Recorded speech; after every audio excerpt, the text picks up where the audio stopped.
میں ٹھیک ہو گیا ہوں، میں اس سے بچنا چاہتا ہوں، اپنے دل سے اس کا خوف بالکل نکال دو، اب وہ تمہارا کچھ نہیں بگاڑ سکے گا، آؤ یہاں سے چلتے ہیں، آؤ۔ میں نے اسے دلاسا دیا اور پھر اسے ساتھ لے کر مزار سے باہر نکل آیا۔ اتفاق سے وہاں پہنچ گیا جہاں گنگا دہر جی کی شولداری لگی ہوئی تھی۔ وہ جگہ خالی تھی، صرف چند نشان نظر آ رہے تھے۔ میرے قدم وہیں رک گئے اور پھر میں وہاں بیٹھ گیا۔ میں نے اکرم کو دیکھا، اس کا چہرہ خوف سے سفید ہو رہا تھا۔ وہ بولا، اب میں کیا کروں مسعود بھائی، یہیں آرام کرو، آپ اب سو جائیں گے، اور اگر وہ آ گیا تو مجھے زندہ نہیں چھوڑے گا، میں تمہارے گرد اسرار بنائے دیتا ہوں، انشاءاللہ تمہارا کچھ نہیں بگڑے گا۔ نماز آتی ہے تمہیں؟ ہاں، نماز پڑھا کرو، ہر بلا تم سے دور رہے گی۔ ٹھہرو، پہلے میں تمہارے گرد اسرار بنا دوں۔ میں نے درود پاک کا تحفظ اپنے اور اس کے لیے حاصل کیا اور پھر پورے اعتماد کے ساتھ اسرار میں بیٹھ گیا۔ مجھے خوش دلی سے اپنے بارے میں کچھ بتاؤ گے اکرم احمد؟ آپ حکم دیں گے تو ضرور بتاؤں گا، حکم نہیں اگر تمہارا دل چاہے تو، ورنہ کوئی مجبوری نہیں ہے۔ میرا دل چاہتا ہے کیونکہ میں نے اس کے تلسم میں گرفتار ہو کر 2 بار آپ کی جان لینے کی کوشش کی، میں نے تمہیں بے گناہ قرار دیا ہے۔ شکریہ مسعود بھائی، آپ نے مجھ پر اعتماد کر لیا، ورنہ آپ کی جگہ اور کوئی ہوتا تو نہ جانے میرا کیا حال کرتا۔ اپنا نام بتا چکا ہوں، میں نے اور میری بہن نے بچپن ہی سے دکھ اٹھائے ہیں۔ بڑی انوکھی کہانی ہے میری۔ میں بستی جونا پوری کا رہنے والا ہوں۔ میرے والد نظام احمد مرحوم ایک مسجد کے پیش امام تھے، اپنے اصولوں میں بہت سخت تھے، وہ پھر گھر والوں کے ساتھ بھی ان کا یہی سلوک تھا۔ ہولی کے موقع پر کسی ہندو نے ان پر رنگ پھینک دیا، انہوں نے اسے اتنا مارا کہ وہ مر گیا۔ والد صاحب گرفتار ہو گئے، انہیں موت کی سزا ہو گئی۔ ان کی موت کے بعد ہم بے سہارا ہو گئے، ہمارے جینے کا کوئی اور سہارا نہیں تھا۔ ماں والد صاحب کی گرفتاری کے بعد سے ہی بیمار رہنے لگی، فاقہ کشی اور بے کسی کی زندگی گزرنے لگی، اور ہم بستی کے ہندوؤں کی نفرت کا الگ شکار تھے۔ رشتے کے ایک ماموں بھی سنڈا میں رہتے تھے، مجبور ہو کر پھر سنڈا چلے گئے۔ کہاں؟ میں نے چونک کر پوچھا۔ بھر سنڈا کے نام کے ساتھ مجھے مہاوتی یاد آ گئی تھی، مگر پھر یہ بھی یاد آ گیا کہ عالم استغراق میں اس نوجوان کو میں نے مہاوتی کی قید میں دیکھا تھا۔ بھر سنڈا، اس نے جواب دیا۔ ہوں پھر ماموں خود غریب آدمی تھے، بال بچوں والے تھے، ہمارے ساتھ مہربانی سے پیش آئے مگر ہمارے لیے کچھ نہ کر سکے۔ ماں کا انتقال ہو گیا، کچھ عرصے کے بعد ماموں بھی مر گئے اور میں محنت مزدوری کر کے اپنی بہن کا پیٹ بھرنے لگا۔ بھرسنڈا ماموں کی وجہ سے آیا تھا، نہ وہ رہے نہ ماں رہی، چنانچہ میں بہن کو لے کر جونا پوری واپس آ گیا۔ یہاں زندگی کچھ بہتر گزرنے لگی، مگر بہن کا خیال دل میں چٹکیاں لیتا تھا۔ وہ اب میری ذمہ داری تھی اور اس کے مستقبل کے لیے میں پریشان رہتا تھا، مگر کچھ نہیں بن پا رہا تھا۔ وقت گزرتا رہا مگر میرے حالات خراب تر ہو گئے۔ جہاں نوکری کرتا تھا وہاں کچھ دوست بن گئے، یہ جوا اور سٹا کھیلتے تھے، انہوں نے مجھے بھی سٹا کھیلنے کی لت پر لگا لیا اور میں باقاعدہ سٹا کھیلنے لگا۔ کبھی تھوڑا بہت جیت بھی جاتا تھا، مگر اس طرح کے بعد میں سب برابر ہو جاتا تھا۔ دیوان لال میرا دوست تھا، وہ سٹے کا نمبر معلوم کرنے کے لیے جنتر منتر کرتا رہتا تھا، جوگیوں سنیاسیوں اور سادھو سنتوں کے پھیر میں پڑا رہتا تھا۔ ایک دن شمشان گھاٹ پر ایک سادھو دھنی مارے نظر آیا، بڑا بدشکل آدمی تھا۔ دیوان لال وہاں جا کر بیٹھ گیا۔ سادھو مہاراج کی آنکھیں بند تھیں اور وہ کوئی منتر پڑھ رہے تھے۔ تھوڑے فاصلے پر ایک نئی جلی ہوئی چتا موجود تھی جس میں بہت سی انسانی ہڈیاں نظر آ رہی تھیں۔ سادھو مہاراج کچھ دیر تک منتر پڑھتے، پھر انہوں نے بند مٹھی کھولی اور چتا کی طرف ہاتھ اٹھا دیا۔ ہم نے دیکھا کہ جلا ہوا مردہ جس کی ہڈیاں بکھری ہوئی تھیں اپنی ہڈیاں سمیٹ کر اٹھنے لگا اور پھر چتا سے نکل کر سادھو مہاراج کے سامنے پہنچ گیا۔ دیوان لال تو دہشت سے چیخ مار کر بھاگ گیا، لیکن میرے اعصاب شل ہو گئے تھے، میں وہاں سے بھاگنے کی کوشش میں کامیاب نہ ہو سکا اور وہیں کھڑا تھر تھر کانپنے لگا۔ لیکن دیوان لال کی چیخ سادھو مہاراج نے سن لی تھی اور چونک پڑے اور میں بھاگتے ہوئے دیوان لال کو دیکھا۔ پھر ان کی نظریں مجھ پر آ کر ٹک گئیں۔ ان کی آنکھوں میں شدید غصے کے آثار تھے اور وہ بری طرح سرخ ہو رہی تھیں، لیکن رفتہ رفتہ میں نے محسوس کیا کہ ان کی آنکھوں کا غصہ ختم ہوتا جا رہا ہے۔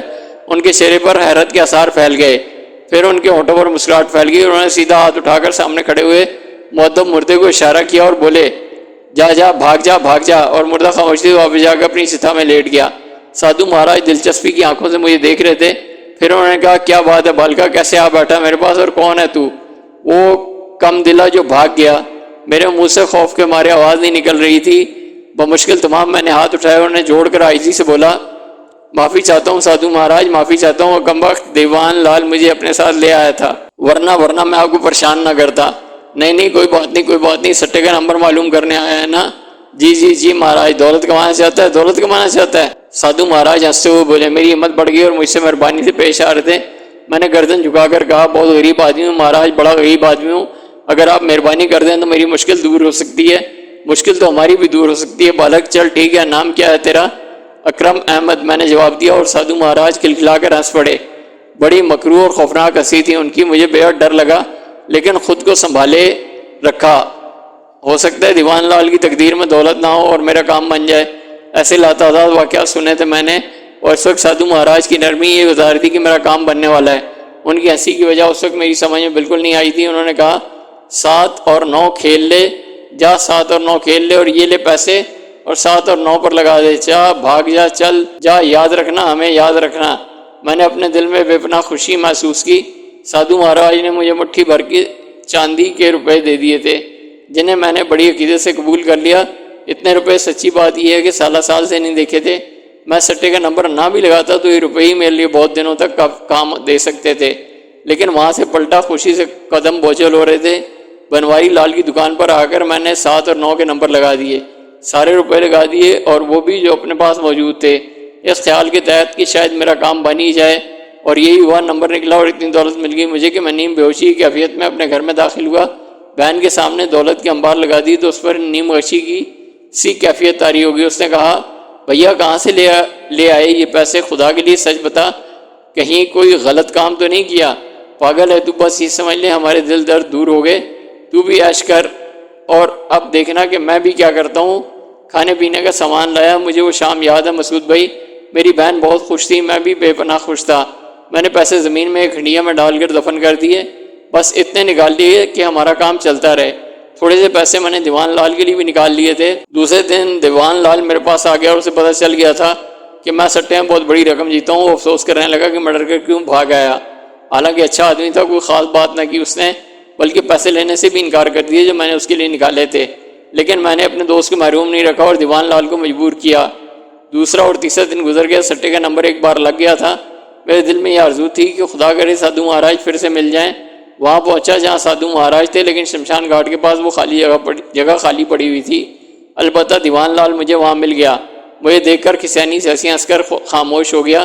صاف ظاہر تھا کہ وہ سادھو مہاراج کی تلاش میں آیا ہے، لیکن اب وہ موجود نہیں تھے۔ رات کے تقریباً 8:30 بجے ہوں گے۔ سردیوں کی راتوں میں 8:30 بجے کا مقصد یہ کہ آدھی رات قریب ہو گئی، بستی سنسان پڑی تھی۔ کسی نے ہمارے دروازے پر دستک دی۔ میں نے دروازہ کھولا اور سادھو مہاراج کو دیکھ کر حیرت سے میرا منہ کھلے گا کھلا رہ گیا۔ وہ مسکرا دیے اور بولے اندر آنے کو نہیں کہے گا بالک، آئیے آئیے آئیے سادھو مہاراج، آئیے آئیے۔ مجھے امید نہیں تھی کہ آپ میرے اس غریب خانے پر تشریف لائیں گے۔ سادھو مہاراج اندر آگے دالان سے گزر کر انہوں نے کوٹھے کے دروازے سے قدم رکھا اور پھر اچھل کر پیچھے ہٹ گئے۔ یوں لگا جیسے ان کے بدن پر بجلی کا جھٹکا لگا ہو۔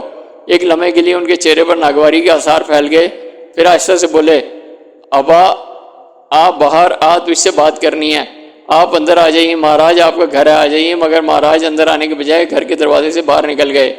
میں ان کے ساتھ باہر نکل آیا تھا۔ کافی دور پہنچ کر وہ ایک پلیا پر بیٹھ گئے، پھر مجھے دیکھ کر بولے نمبر لگا تھا؟ ہاں مہاراج، آپ کی مہربانی سے میرے دن پھر گئے۔ دن پھر گئے تو کیا تو انہیں دن پھرنا کہتا ہے؟ 4 پیسوں میں کہیں دن پھرتے ہیں؟ سادھو مہاراج نے کہا ہم بہت غریب لوگ ہیں مہاراج، ہمارے لیے تو پیسے بڑا خزانہ ہے۔ ماتا پتا مر چکے ہیں تیرے؟ ہاں مہاراج۔ اور کون ہے گھر میں؟ بس ایک بہن ہے۔ بہت محبت کرتا ہوگا اس سے؟ جی سادھو جی، دنیا میں میرا اس کے علاوہ اور کوئی نہیں ہے۔ آپ اندر آئیے، بیٹھیے، مجھے خوشی ہوگی۔ نہیں، وہاں تیری عبادت کی کتاب رکھی ہے، دھرم کتاب۔ تیرے پتا کیا کرتے تھے؟ مسجد میں پیش امام تھے۔ چل چھوڑ، ایک بات بتا۔ جی مہاراج۔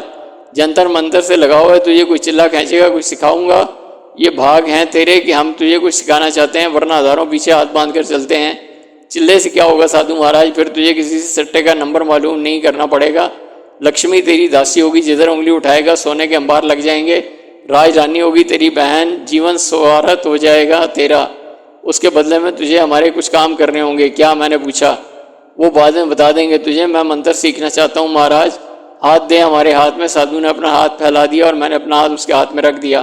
وہ بولا بہت بڑا کام کا بیڑا اٹھایا ہے، تو انہیں نبھا سکے گا؟ کیوں نہیں مہاراج، 20 سے تو نہیں بھاگے گا؟ نہیں۔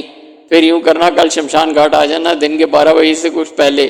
ٹھیک 12 بجے ہم تجھ سے وچن لیں گے، اور سو اپنی بہن سے کہہ کر آنا کہ تو کچھ دنوں کے لیے کہیں جا رہا ہے، کوئی 40 دن لگ جائیں گے واپسی میں۔ 40 دن؟ میں نے گھبرا کر کہا پورے 40 دن؟ مگر میری بہن اکیلی رہے گی۔ سوچو ہے، مگر اس کے بعد کیا ہوگا یہ سوچ بھی نہیں سکتا تو۔ جتنی چاہے گا دولت حاصل کر لے گا، جس طرح نظر اٹھائے گا لوگ نظریں جھکا لیں گے تیرے سامنے، تیرا بڑا مقام ہوگا۔ غریبوں کو امیر اور امیروں کو غریب بنا دے گا تو، کوئی دم نہ مارے گا تیرے سامنے۔ بہن کو اپنی پسند سے جہاں چاہتا بیانا۔ بول کیا کہتا ہے؟ میری آنکھوں میں نہ جانے کیا کہ خواب سما گئے تھے۔ میں نے جلدی سے کہا میں تیار ہوں، کل تک اور سوچ لینا۔ میں نے سوچ لیا ہے، وچن دینا پڑے گا، تجھے سوگند کھانی پڑے گی، اور جب تو سوگند کھائے گا تو اسے نبھانا پڑے گا، نہیں نبھائے گا تو مصیبتوں میں پھنس جائے گا، پھر چھٹکارا مشکل ہوگا۔ میں تیار ہوں مہاراج، کل 12 بجے آ جانا۔ آ جاؤں گا، میں نے جواب دیا، اور سادھو ایک دم واپسی کے لیے مڑ گیا۔ میں نے اس کے پیچھے قدم اٹھانے چاہے مگر ہل بھی نہیں سکا، میرے قدم جم گئے تھے۔ پھر جب وہ نظروں سے اوجھل ہو گیا تو میرے پاؤں کھل گئے، مجھے بڑا خوف محسوس ہوا تھا، مگر میں نے خود کو سنبھال لیا اور گھر کے اندر آ گیا۔ بہن کو میں نے اصل صورتحال نہیں بتائی اور سادھو مہاراج کے بارے میں یہ کہہ کر ٹال دیا کہ وہ دیوان لال کے رشتے دار تھے اور میری نوکری کے لیے آئے تھے۔ نوکری کے لیے؟ میری بہن نے پوچھا۔ ہاں، دیوان لال کے کہنے پر انہوں نے میرے لیے بڑی اچھی نوکری تلاش کی ہے۔ سچ بھیا؟ ہے تو بڑی اچھی خبر ہے۔ ہاں، کل مجھے جانا ہوگا بستی کے باہر، شاید چندوسی۔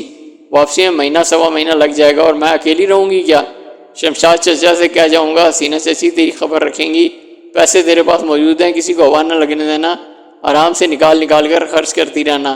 سوا مہینے کے بعد میں واپس آ جاؤں گا، اور اگر نوکری اچھی ہوئی تو تجھے بھی ساتھ لے جاؤں گا۔ میری معصوم بہن تیار ہو گئی۔ شمشاد چچا اور حسینہ چچی ہمارے پڑوسی تھے اور بڑے ہمدرد لوگ تھے، ہمارا بہت خیال رکھتے تھے۔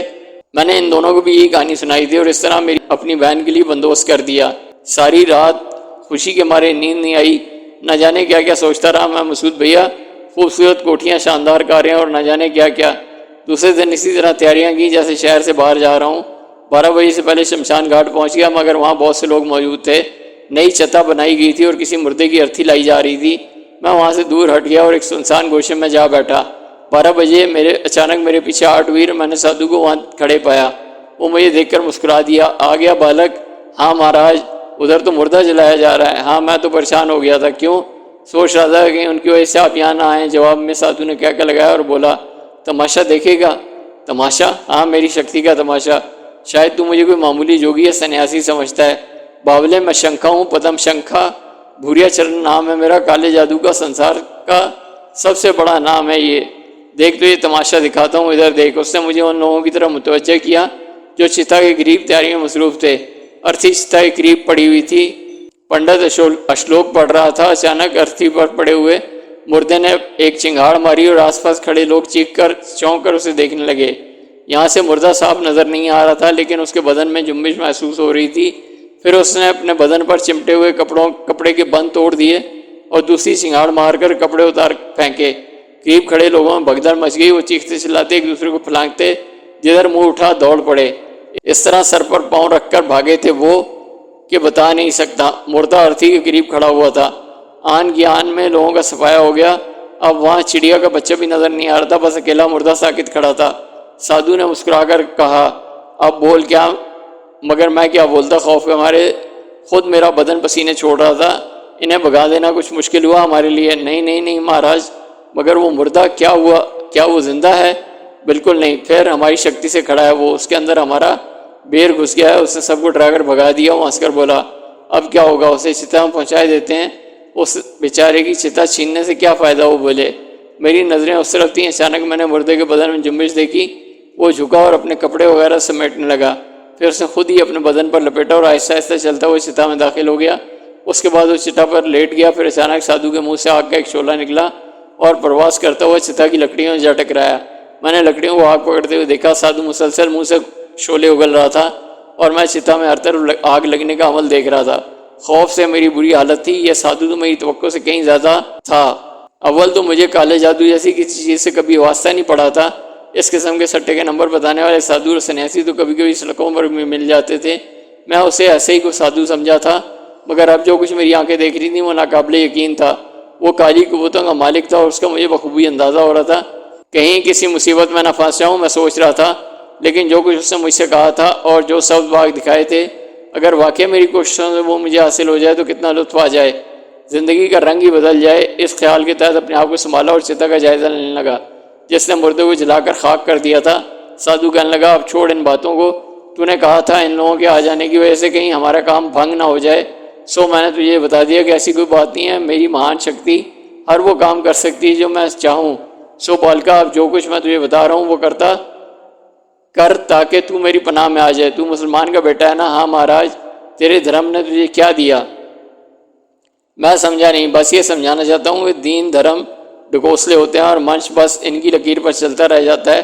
اصل دھرم کالی شکتی ہے جس سے منش کی طاقت حاصل ہوتی ہے۔ دین دھرم بات کی باتیں کرتے ہیں، کہ یہ ملے گا اور وہ ملے گا۔ کالی شکتی وہ چیز ہے جس سے فوراً ہی من کی منوکامنا پوری ہو جاتی ہے۔ تو بتا وہ بڑی یا یہ؟ مسعود بھیا میری معلومات بہت زیادہ نہیں تھیں، کبھی واسطہ ہی نہیں پڑا تھا ایسی معلومات سے۔ یہ بات اس وقت میرے ذہن میں نہیں آئی کہ شیطان اس طرح تو بہکاتا ہے، اس طرح تو وہ انسان کو مذہب سے منحرف کرتا ہے۔ یہی تو شیطانیت ہے، انسان اسی سے بچ جائے تو انسان رہتا ہے، ورنہ شیطان بن جاتا ہے۔ اور اس وقت میں ایک شیطان کے قبضے میں تھا کہ مکمل طور پر اس کی باتیں میرے دل میں تو نہیں اتر رہی تھیں، لیکن میں سوچ ضرور رہا تھا ان باتوں پر جو اس نے کہا تھا۔ پھر وہ بولا بیٹھ جا، جیسے ہم بیٹھے ہیں ویسے بیٹھ جا، اب ہم اپنا کام شروع کرتے ہیں۔ سورج آسمان کے بیچوں بیچ اٹکا ہوا تھا، دھوپ پھیلی ہوئی تھی۔ میں نے سادھو کو پالتی مار کر بیٹھے ہوئے دیکھا۔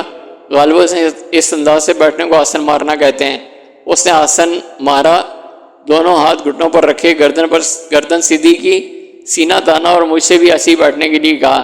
میں نے اس کے حکم کی تعمیل کی تھی۔ وہ میری آنکھوں میں دیکھنے لگا، بڑی مقناطیسی چمک تھی اس کی آنکھوں میں، مجھے ان سے شعلے اگلتے ہوئے محسوس ہو رہے تھے۔ بدن میں بار بار تھرتھری پھیل جاتی تھی، لیکن میں خود کو سنبھالنے کی کوششوں میں مصروف تھا۔ اس نے کہا بول سو جے لم۔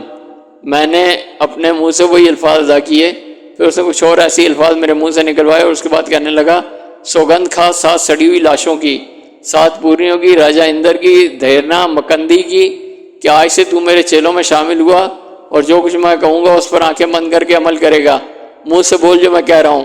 میں اسے کہنے کے مطابق دہرانے لگا۔ اس نے 3 بار مجھ سے الفاظ کہلائے اور پھر مسکرا کر بولا اس طرح تو میرا چیلا بن گیا، اب میں تجھے تیرے ماتھے پر ترک لگاتا ہوں۔ اس نے زمین پر تھوکا، پیلے پیلے رنگ کا یہ بودار تھوک تھا۔ اس نے انگوٹھا ڈبویا اور میرے ماتھے پر لکیر کھینچ دی۔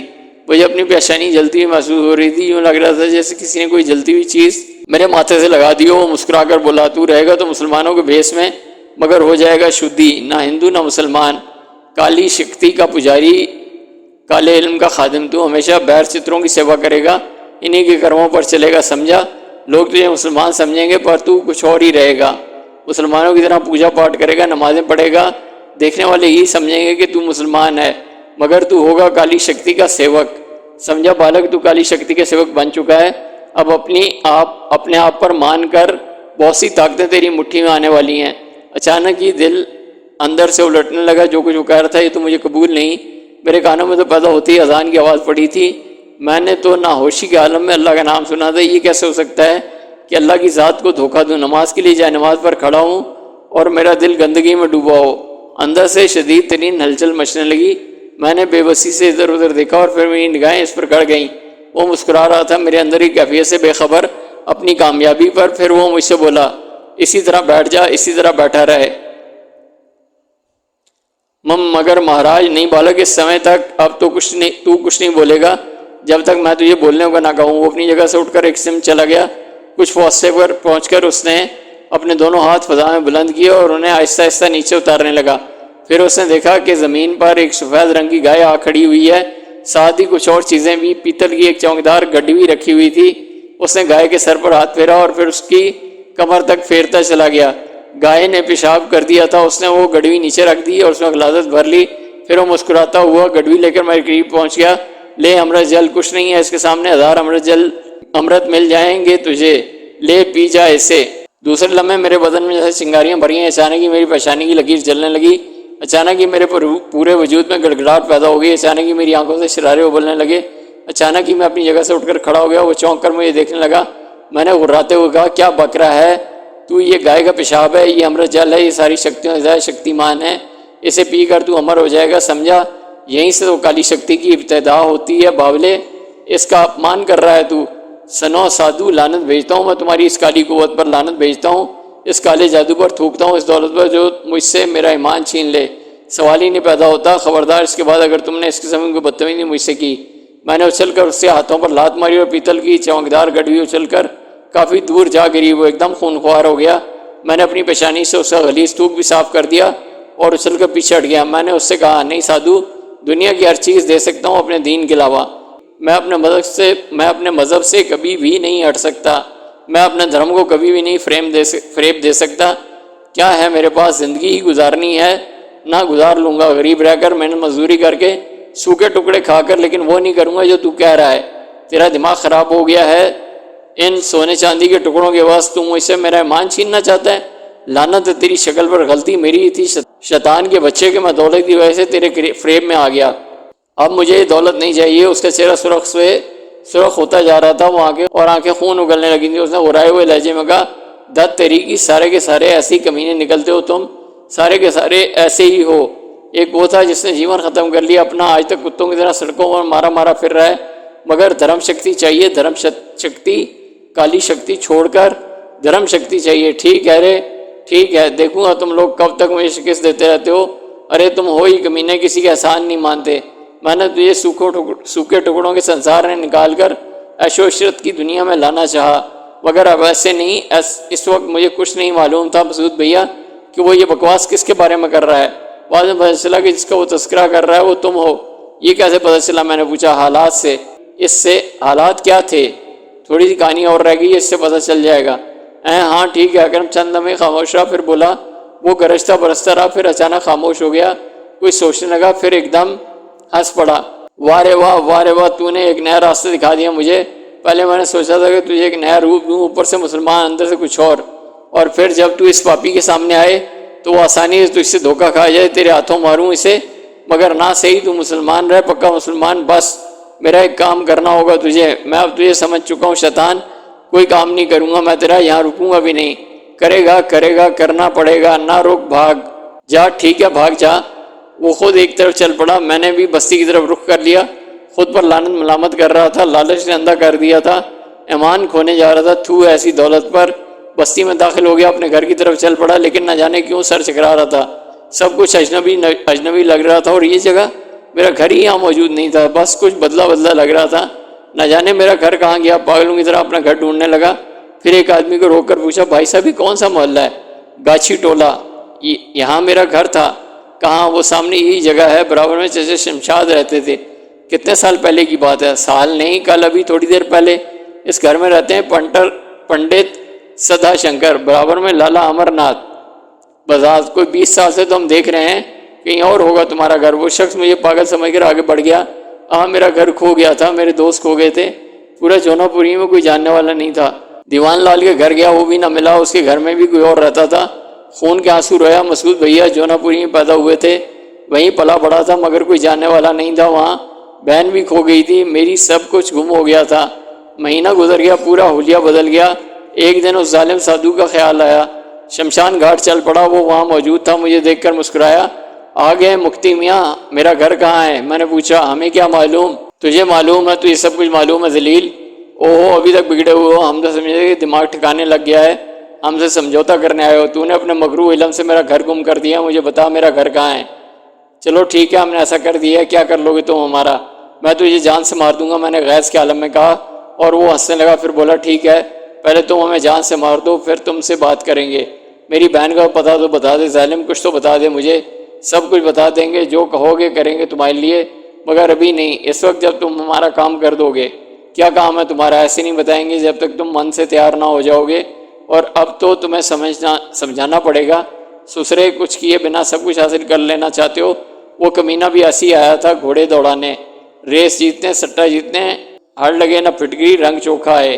سن رہے، تجھے ایسے کام کرنے پڑیں گے جو تیرے دھرم کے خلاف ہوں گے، چھوڑوں گا نہیں۔ کیا سمجھتا ہے تو مجھے؟ بھوریا چرن ہے میرا نام، شنکھا ہوں میں، تجھے سب کچھ کرنا پڑے گا میرے لیے، ورنہ اس بار وہ کریں گے جو پہلے نہ کیا تھا، وہ بھی تیری طرح، بالکل تیری طرح۔ ہم نے کہا پیر پھاگن دورائے پہنچا دے، پر دھرماتما ابھر آئی، کتا بنا دیا سسرے کو ہم نے، یہی اشر تیرا ہوگا۔ اور مسعود بھیا اس نے اس وقت مجھے تمہارے بارے میں تفصیل بتائی۔ پھر بولا، پہلے ہم نے سوچا تھا کہ تجھے مسلمان بنائے رکھیں اور کالی شکتی سے مارے، پھر تو مسلمان بن کر اسے مارے، لوہے کو لوہا کاٹے، مگر تو نے ایک نیا راستہ دکھا دیا ہمیں، جو کام وہ نہ کر سکا وہ تو کر سکتا ہے۔ کیوں؟ تو اماوس کی رات کو پیروں کی طرف سے پیدا ہوا ہے۔ دیکھ بھوریا چرن، میرا پیچھا چھوڑ دے، کوئی بھی مسلمان اگر اس کے دل میں خدا کا خوف ہے تو ایسا غلیظ کام نہیں کرے گا۔ کالا جادو کفر ہے، ہم اسے نفرت کی نظر سے دیکھتے ہیں۔ کسی اور سے اپنا کام کرا لے، یہ سب کچھ نہیں کروں گا۔ ارے چل پاپی، تو ہمارا کام نہیں کرے گا تو ہمیں کیا ضرورت پڑی ہے تیرے کام آنے کی؟ جا دفع ہو یہاں سے، مجھے میرا گھر بتا دے بھوریا چرن، ورنہ میں تجھے مار ڈالوں گا، پتھر مار کر ہلاک کر دوں گا تجھے۔ میں نے زچ ہو کر روتے ہوئے کہا، اور ایک بڑا سا پتھر اٹھا کر اس پر کھینچ مارا، مگر پتھر اس کے بدن سے گزر کر دور جا گرا۔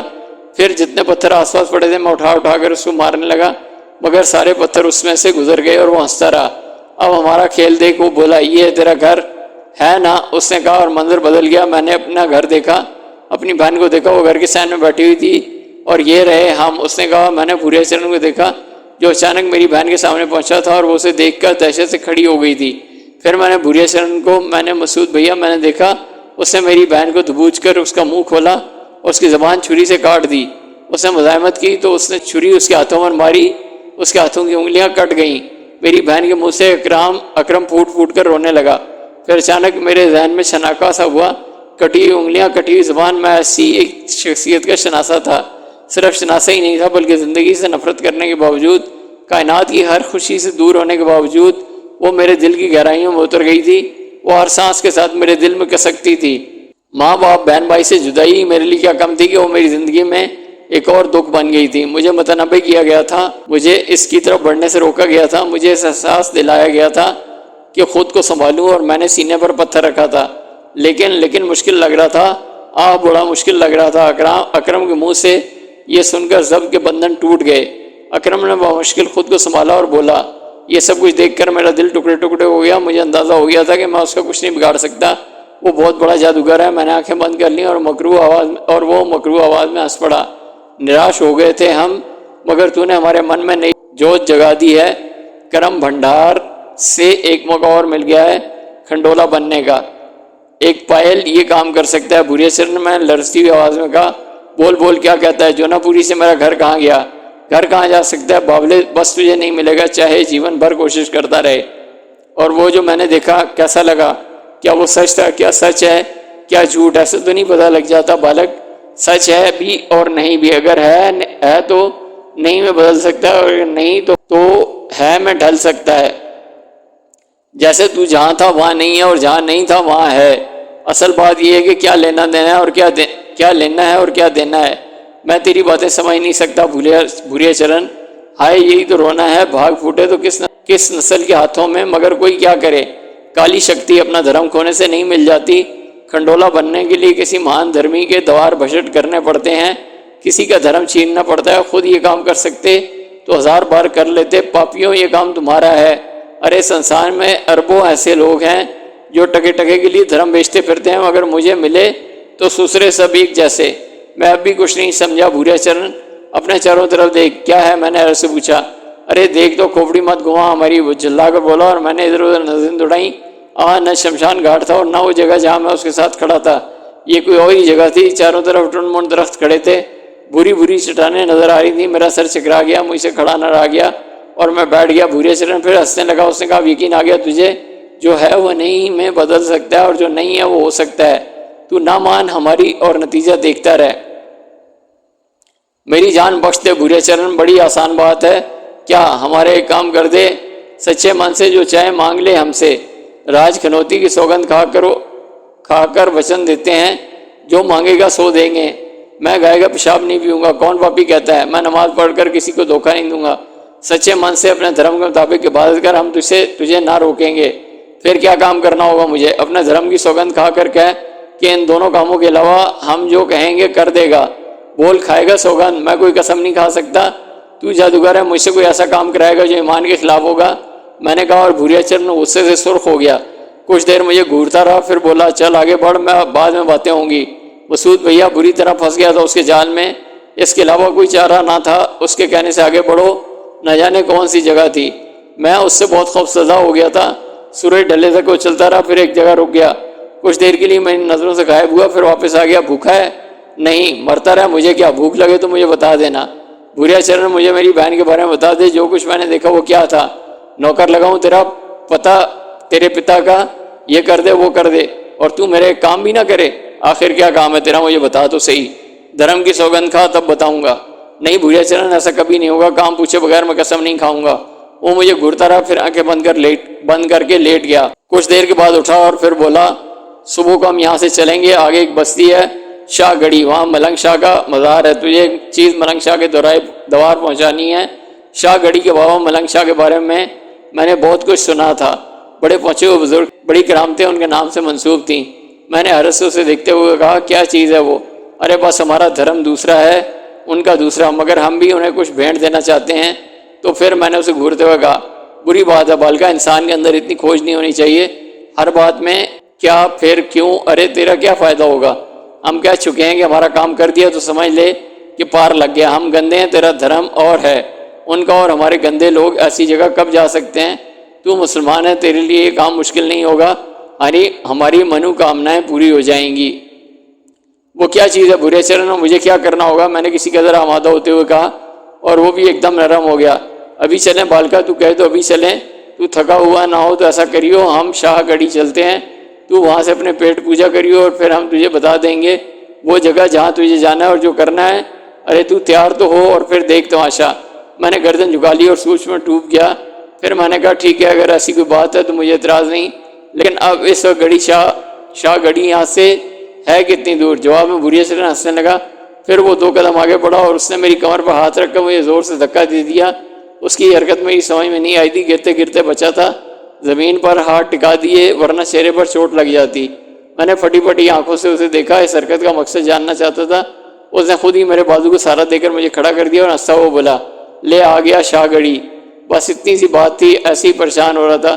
ارے بابلے، تیرے سارے کام ایسے ہی پورے ہو جایا کریں گے، پلک بھی نہ جھپک پائے گا اور دیکھے گا کہ جو تیرے دل میں آیا وہ پورا ہو گیا۔ میں نے ادھر ادھر دیکھا اور سر چکرا گیا۔ کہاں تو ایک ایسا ویران علاقہ تھا جہاں کوئی انسانی وجود ہی نہیں تھا، اور کہاں میرے چاروں سے آبادی نظر آ رہی تھی۔ اس بھیانک جادوگر کی بھیانک جادوگری کا تو پہلے ہی قائل ہو گیا تھا۔ جانتا تھا کہ بری طرح اس کے جال میں جکڑ چکا ہوں۔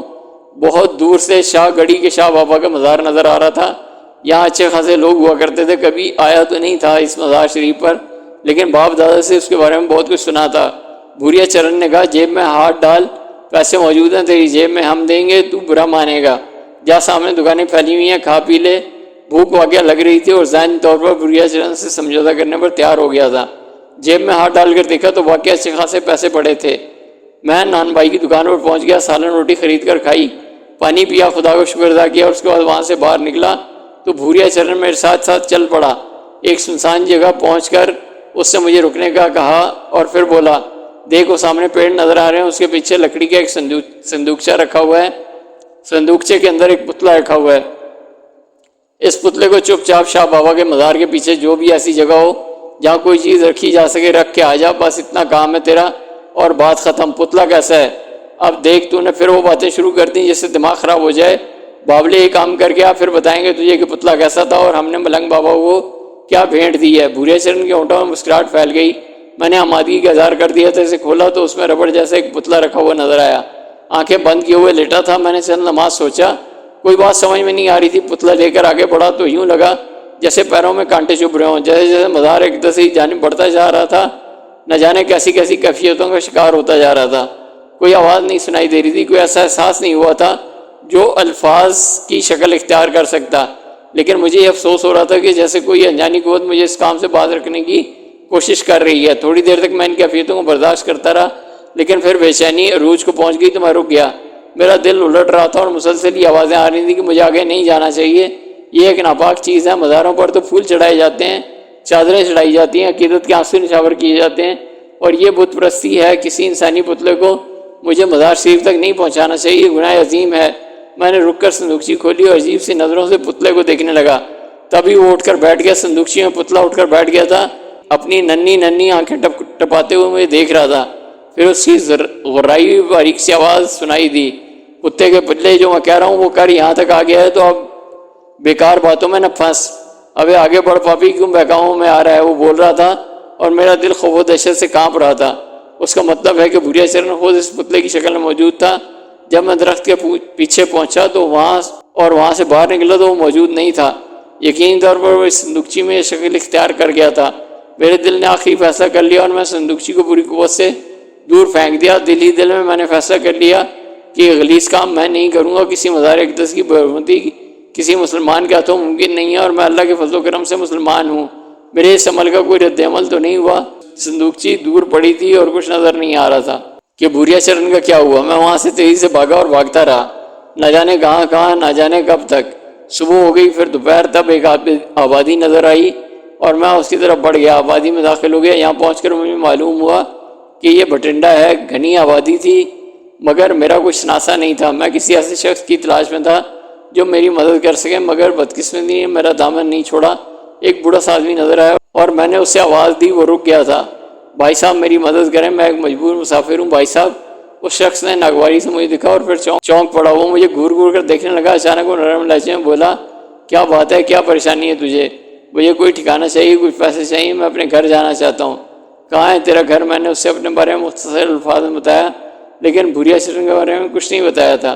وہ ہمدردی سے سنتا رہا اور پھر نرم لہجے میں بولا، آ میرے ساتھ۔ میں اس کے ساتھ چل پڑا، لیکن آبادی میں جانے کے بجائے وہ آبادی کے باہر جانے والے رستے پر چل پڑا۔ میں کسی قدر گھبرا گیا۔ سنیے بابا جی، کیا بات ہے؟ کہاں جا رہے ہیں آپ؟ مہاوتی کا نام سنا ہے کبھی تو نے؟ نہیں، رانی مہاوتی کا نام نہیں سنا؟ افسوس نہیں، بہت بڑی سرکار ہے، ان کے پاس لے جا رہا ہوں، تیرے سارے دل درد دور ہو جائیں گے۔ خاموش رہ، تیری تقدیر اچھی ہے کہ مجھے مل گیا۔ رانی تیری ساری پریشانیاں دور کر دے گی، بڑی مہان، بڑی نرم دل ہے وہ، بوڑھے نے کہا، اور میں ایک ٹھنڈی سانس لے کر خاموش ہو گیا۔ پھر وہ جنگل سا پھیلا ہوا تھا، سوراخ بھی نظر آ رہے تھے، یہ پہاڑی غار تھے، اور ایک پہاڑی غار کے دانے سے وہ اندر داخل ہوئے۔ مجھے بہت خوف محسوس ہو رہا تھا، مگر مرتا کیا نہ کرتا، اس کے ساتھ اندر چلا گیا۔ اندر داخل ہوا تو دماغ کو ایک شدید جھٹکا لگا۔ یہ تو ایک عظیم الشان غار تھا جو باہر سے بس ایک ٹیلا نظر آتی تھی، وہ اندر سے اتنی کشادہ تھی کہ یقین نہ آئے۔ مجھے ایک نگاہ میں بھی یہ کوئی جادو نگری ہی معلوم ہوئی۔ غار کے بیچوں بیچ تلسم کی دیوی، کالی دیوی کا ایک بھیانک مجسمہ ایستادہ تھا، اور اطراف کا ماحول بےحد خوفناک تھا۔ میں نے گھبرا کر کہا، بابا صاحب یہ کون سی جگہ ہے؟ مکتی کنڈ، بوڑھے نے مسکرا کر کہا۔ اس کی مسکراہٹ میں صاف شیطانیت جھلک رہی تھی۔ میں یہاں سے جانا چاہتا ہوں۔ کیوں؟ یہ عجیب سی جگہ ہے، مجھے وحشت ہو رہی ہے۔ کالی کنڈ ہے یہ باولے، یہاں مکتی ملتی ہے، ہر پریشانی سے مکتی مل جاتی ہے۔ یہاں یہ مہاوتی نواس ہے، مگر میرا تو تھوڑا سا کام ہے، میں یہاں نہیں رک سکتا۔ مہاوتی سے نہیں ملے گا۔ کہاں ہے مہاوتی؟ وہ ہے رانیوں کی رانی، مہاوتی، مہاوتی۔ اس نے ایک طرف اشارہ کیا، ایک بڑے سے پتھر کے چبوترے پر میں نے ایک عجیب و غریب خوفناک سی چیز دیکھی۔ تم نے کالا چیتا دیکھا ہوگا مسعود بھیا؟ ایک نگاہ میں مجھے ایسے ہی لگا جیسے کوئی کالا چیتا بیٹھا ہوا ہے، مگر وہ چیتا نہیں، انسان تھا۔ ایک عورت، کالی بھجنگ، لال لال خوفناک آنکھوں والی، جو اسی انداز میں پتھر بیٹھی تھی جیسے بلی بیٹھتی ہے۔ خوف سے میری چیخ نکل گئی۔ میں جانا چاہتا ہوں، میں نے وحشت میں کہا، اور غار کے دہانے کی طرف چھلانگ لگا دی، مگر دہانہ غائب ہو چکا تھا۔ وہاں اب اسپاٹ دیوار نظر آ رہی تھی۔ بوڑھے شیطان کا مکروہ کہہ غار میں گونج اٹھا۔ وہ ہنسا ہوا بولا، یہ کالی کنڈ ہے باولے، یہاں لوگ آتے ہیں جاتے نہیں، تو بھی نہیں جائے گا۔ مجھے جاننے دو بابا جی، میں بہت مظلوم ہوں، میں پہلے ہی بہت ستایا ہوا ہوں، اسی لیے تو میں تجھے مکتی نواس لایا ہوں، یہاں ساری مصیبتوں سے مکتی مل جاتی ہے۔ اس وقت ایک نسوانی آواز سنائی دی، کیا بات ہے شمبھو ناتھ، کون ہے یہ؟ میری گردن گھوم گئی۔ شانہ جلملاتے ہوئے لباس میں مجھے ایک حسین اور بلند و بالا قامت کی عورت نظر آئی جو صورت سے ہی رانی معلوم ہوتی تھی۔ تمہارے لیے ایک تحفہ لایا ہوں مہاوتی۔ کون ہے یہ؟ اماوس کی رات کا پائل، مہا کالی کے لیے تیری بھینٹ۔ بوڑھا مسکراتا ہوا بولا۔ میری نگاہ اس چبوترے کی طرف اٹھ گئی جہاں وہ کالی بلی بیٹھی ہوئی تھی۔ اب وہاں کچھ نہیں تھا اور چبوترا خالی پڑا ہوا تھا۔ بوڑھے کی بات میری سمجھ میں بالکل نہیں آئی تھی، مگر عورت کی آنکھوں میں عجیب سی چمک نظر آئی۔ وہ بولی، ارے شمبھو جی، کہتے تو تم ٹھیک ہو، کہاں سے مل گیا یہ؟ بس مل گیا، ہم نے کھوجا ہے۔ بوڑھا بولا۔ کون ہے یہ؟ مصیبتوں کو مارا ہے بیچارہ، ساری مصیبتوں سے نجات مل جائے گی اسے، بالکل نجات مل جائے گی۔ وہ بھی ہنس کر بولی۔ عجیب ماحول تھا، وحشت سے دل بند ہوا جا رہا تھا، پاؤں لرز رہے تھے۔ میں زمین پر بیٹھ گیا، دونوں کی ہنسی میرے کانوں میں گونجی، پھر وہ دونوں غائب ہو گئے۔ مسعود بھیا آسمان سے گر کر کھجور میں اٹک گیا تھا، باہر جانے کا کوئی راستہ نہیں تھا۔ جب تک بدن میں جان رہی راستہ تلاش کرتا رہا، پھر تھک کر بیٹھ گیا۔ غشی سی تاری ہو گئی تھی، وقت کا کوئی احساس نہ رہا تھا، نہ جانے کتنا وقت گزر گیا تھا۔ ایک بار پھر وہ دونوں مجھے نظر آئے، کچھ تیاریاں کر رہے تھے، پھر نہ جانے کیا ہوا۔ اس نے گردن اٹھا کر دیکھا تو وہاں بھوریا چرن موجود تھا۔ عورت کے اور اس کے درمیان باتیں ہو رہی تھیں۔ بھوریا چرن عورت کو بتا رہا تھا کہ میں اس کا مفرور قیدی ہوں۔ پھر وہ مجھے اس غار سے نکال لایا اور میں تیورایا ہوا اس کے ساتھ چل پڑا۔ کہانی بہت طویل ہے مسعود بھیا، وہ مجھے کئی مزاروں پر لے گیا، اس نے مجھے اسی مکروہ عمل پر مجبور کیا۔ اب اس نے ایک اور اذیت دینا شروع کر دی تھی مجھے۔ میں کہیں بھی ہوتا، جو ہی سورج چھپتا، نہ جانے کہاں سے پیلے رنگ کی بے شمار مکڑیاں آ جاتی اور میرے بدن سے چمٹ جاتی۔ ان کے زہریلے ڈنک میرے پورے بدن میں آگ روشن کر دیتے۔ وہ مجھے کاٹتی، میرا خون چوستی اور میں اذیت سے دیوانہ ہو جاتا۔ بھوریا چرن کہتا ہے سوگند کھا کتے، سوگند کھا، میرا کام کر دے گا، مگر میرا دل نہیں چاہتا تھا۔ وہ مجھے لیے مارا پھرتا رہا، اور ایک دن اس اذیت کے سامنے میں نے سر جھکا دیا۔ میں نے کہا بھوریا چرن میں تمہارا کام کر دوں گا، مگر میں کیا کروں؟ میں نے اس وقت مزار پاک کی طرف قدم بڑھے تو میرا دل الٹنے لگا تھا۔ سوگند کھا لے، سب ٹھیک ہو جائے گا، اور میں نے قسم کھا لی۔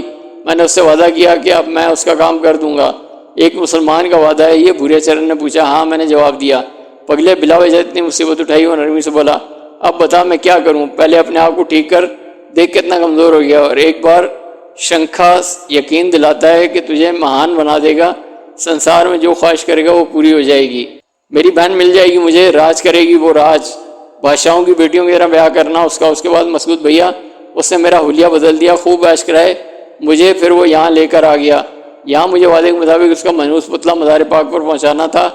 میں بالکل بے بس تھا اس کے سامنے۔ وہ خونخوار مکڑیاں مجھ سے میرا حوصلہ، میرا صبر چھین چکی تھیں۔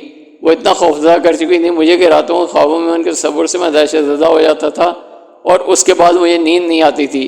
اتنا ہی سہم گیا تھا میں ان مکڑیوں سے، اور اس کی ہر بات ماننے پر تیار ہو گیا تھا۔ غرض یہ کہ میں اس کے کام کے لیے تیار ہو گیا، اور اس نے مجھ پر عنایتوں کی بارش کر دی۔ یہاں پہنچنے کے بعد اس نے مجھ سے کہا میں تھوڑا آرام کروں، اور سو رہا ہے یہاں ان بزرگ کا، اس لیے بہت زیادہ رش رہتا ہے، بہتر یہ ہے کہ عرس ختم ہو جائے، زائرین چلے جائیں تو اس کے بعد اپنا کام سر انجام دوں۔ میں تو اب اس کی اس خواہش پر آمادہ ہو گیا تھا، چنانچہ اس پر بھی میں نے اعتراض نہ کیا، اور وقت گزرتا رہا۔ دل خون کے آنسو رو رہا تھا، مگر مجبوریاں دامن گیر تھیں۔ اگر دل میں بھی خیال رہتا کہ اس کی خواہش پر عمل نہیں کروں گا تو مکڑیاں آنکھوں کے سامنے کل بلانے لگتی ہیں۔ اچانک ہی ایک دن بھوریا چرن میرے پاس بڑا سہما آیا اور کہنے لگا سن رے، تجھے ایک اور کام بھی کرنا ہے، مجبوری ہو گئی ہے، مت سمجھنا کہ میں کام پر کام تیرے ذمہ ڈالے جا رہا ہوں، مجبوری ہو گئی ہے۔ کیا بھوریا چرن؟ میں نے سوال کیا۔ وہ پاپی یہاں بھی آ گیا، وہ کمینہ یہاں بھی پہنچ گیا ہے، اور وہ ہمارے راستے ضرور رکے گا، وہ ہمارا راستہ کون ہے وہ؟ میں نے حیرت سے پوچھا۔ بھوریا چرن کے چہرے پر پریشانی کے آثار تھے، اور میں سوچ بھی نہیں سکتا تھا کہ یہ منحوس شیطان کسی سے خوفزدہ بھی ہو سکتا ہے۔ اس نے جھلا کر کہا ارے وہی پاپی مسعود کا بچہ، وہ کون ہے؟ کہہ تو دیا دشمن ہے، میرا دشمن نمبر 1، مجھے کیا کرنا پڑے گا؟ تو اس کو مار دے، یہ کام تو کر سکتا ہے، مار دے اس کو، سمجھا؟ مار دے اسے۔ مگر بھوریا چرن مگر کچھ نہیں، جو میں نے کہا وہی کرنا ہے تجھے، مار ڈال اسے، لے یہ چھرا لے لے، میں تجھے بتا دوں گا کہ وہ کون ہے۔ رات کو وہ جہاں بھی سوئے یہ چھرا اس کے سینے میں گھونپ دیجیے، اور سن اگر تو نے یہ کام نہ کیا تو میں تیرا وہ اشر کروں گا کہ تو سوچ بھی نہیں سکتا۔ دیکھ میں گھبرایا ہوا ہوں، جلایا ہوا ہوں، اور مجبوری میں بات کہہ رہا ہوں، تو اس سے مارنا ہے اسے، ہر قیمت میں مارنا ہے اسے، سمجھا؟ ٹھیک ہے بھوریا چرن، جب میں گندا کام کرنے پر آمادہ ہو گیا ہوں تو Dear viewers, if you like to watch the scariest horror stories, do subscribe, like and share our channel. Thank you.